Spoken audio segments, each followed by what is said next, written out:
Hello friends, कैसे हैं आप सब। मुझे उम्मीद है आप सब लोग बहुत ही बढ़िया होंगे। तो जैसा कि आपको पता है कि हमारा टॉपिक फर्स्ट ख़त्म हो चुका है और हमने शुरू किया है टॉपिक सेकंड।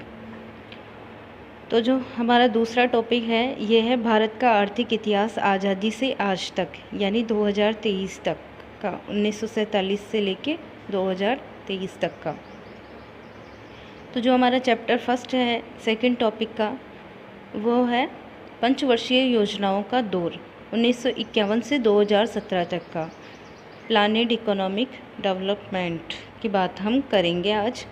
जो प्लानेड इकोनॉमिक्स, जो नियोजित अर्थव्यवस्था है, ये भारत का मॉडल है। किसका मॉडल है? भारत का। इसको इंडिया में ही अपनाया गया था। और इसका जो अर्थ है, अगर हम इसके अर्थ को देखें तो इसका अर्थ है राज्य का संपूर्ण या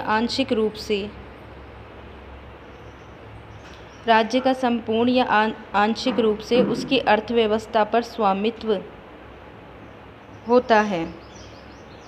राज्य के विकास की जिम्मेदारी स्वयं राज्य की ही होती है। जो राज्य है उसके विकास की जिम्मेदारी सिर्फ और सिर्फ राज्य की ही होती है। राज्य केंद्रीकृत तरीके से अपनी वृद्धि का प्रबंधन करता है। जो राज्य है वह केंद्रीकृत तरीके से ही अपनी वृद्धि का प्रबंधन करता है। और साथ ही साथ ये एक कमांड आधारित अर्थव्यवस्था है जो केंद्र सरकार के आदेश पर कार्य करती है। कैसी अर्थव्यवस्था है? कमांड आधारित अर्थव्यवस्था है। और किसके आदेश पर काम करती है? केंद्र सरकार के आदेश पर काम करती है। यही क्या है? नियोजित अर्थव्यवस्था है, ये इसका अर्थ है। अगर हम इसके हिस्टोरिकल बैकग्राउंड की बात करें तो इसका हिस्टोरिकल जो बैकग्राउंड है वो है नियोजित अर्थव्यवस्था है उन देशों में विकसित हुई जिनके पास आर्थिक विकास को चलाने के लिए संपन्न प्राइवेट सेक्टर नहीं था। जो ये जितनी भी नियोजित अर्थव्यवस्थाएं हैं वह केवल और केवल उन्हीं देशों में विकसित हुई है जिनके पास आर्थिक विकास को चलाने के लिए संपन्न प्राइवेट सेक्टर्स नहीं थे। सोवियत संघ, रूस और चीन इसके अगुवा थे। जो सोवियत संघ रूस है और जो चीन है ये इसके अगुवा थे। History of socio economic planning in India, Bharat में सामाजिक आर्थिक योजना का इतिहास। इसमें जो विश्ववेश्वरीय योजना जो थी, जो विश्ववेश्वरीय प्लान था 1934, उसके बारे में बताया गया है। तो देखते हैं कि भारत में सामाजिक और आर्थिक योजना का इतिहास कैसा और क्या रहा। सर मोक्षगुंडम विश्ववेश्वरीय 1860 से 1962 तक। ये जो सर मोक्षगुंडम थे ये एक सिविल इंजीनियर थे। इन्होंने कृष्णा राजा सागर बांध की रूपरेखा तैयार करवाई थी तथा जो भद्रावती आयरन वर्क्स था उसका निर्माण करवाया था।